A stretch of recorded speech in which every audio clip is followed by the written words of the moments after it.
Night 9 மணில இருந்து ட்விட்டர்ல இளைய தளபதி விஜயோட பேரு ட்ரெண்டிங்ல இருக்கு. சும்மா ட்ரெண்டிங் ஆனா பத்தாதுன்னு டாப்ல ட்ரெண்டிங் அங்க வச்சாங்க அவரோட ரசிகர்கள். ஷாருக் கான் படத்தை பத்தின மேட்டர் கூட அதுக்கு அப்புறமா தாங்க நின்னுச்சு. அந்த லெவல் ஹைப்போட ரிலீஸ் ஆன 7 மணி நேரத்துல 3 லட்சம் வியூஸை தாண்டி போயிட்டு இருக்கு புலியோட ட்ரெய்லர். என்ன தலைவா, டீசர்ல நீங்க எதுவுமே பேசலையேன்னு ஃபீல் பண்ண பல பேர்த்துக்கு இதுல பதில் சொல்லிட்டாரு இளைய தளபதி. பாசத்துக்கு முன்னாடி நான் பனி, பகைக்கு முன்னாடி நான் புலின்னு பஞ்ச் லைனோட ட்ரெய்லர் முடியுதுங்க.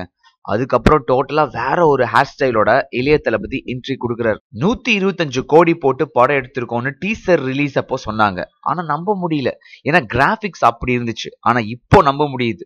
அவங்க காட்டுற அரண்மனை, நடுவுல வர பெரிய சைஸ் மனுஷன், சின்ன சைஸ் ரோபோ சங்கர், நேருக்கு நேர் பாயிர வேங்க, அந்த அரண்மனையில பல பேர்த்த பொலி போடுற இடம்னு எல்லாமே தத்ரூபமா வந்திருக்கு. டீசர்ல செம்ம அழகா இருந்த ஸ்ரீதேவி இதுல இன்னும் கொஞ்சம் எக்ஸ்ட்ராவா காஸ்டியூம்ஸ் எல்லாம் போட்டு நடந்து வராங்க. தமிழ் சினிமால தலைக்கு அடுத்தபடியா நடந்தது அவங்க தான் நினைக்கிறேன். கிளியரா ஸ்ருதி ஹாசன் தான் ஜோடின்னு ட்ரெய்லர் பார்த்தாவே தெரியுதுங்க. ஏன்னா பச்சைக்குன்னு 3 முத்தம், ஒரு டூயட்டு எல்லாமே ஸ்ருதிக்கு தான் இருக்குது. அன்சிகா ஃபேஸ் சில பல செகண்ட்ஸ் தாங்க வருது. அதுக்கப்புறம் கிளாடியேட்டரோட இந்தியன் வெர்ஷன் பாகுபலியை விட அதிகமான கிராபிக்ஸ் இதுல இருக்கு. கண்டிப்பா யூடியூப்ல ஐ படத்தோட 90 லட்சம் ஹிட்ஸையும் இந்த படம் தாண்டும். இந்த மாதிரி ஹைப்பை செமத்தியா ஏத்தி வச்சிருக்காங்க. எப்படி இருந்தாலும் செப்டம்பர் மாசம் நமக்கு வேட்டை தான்.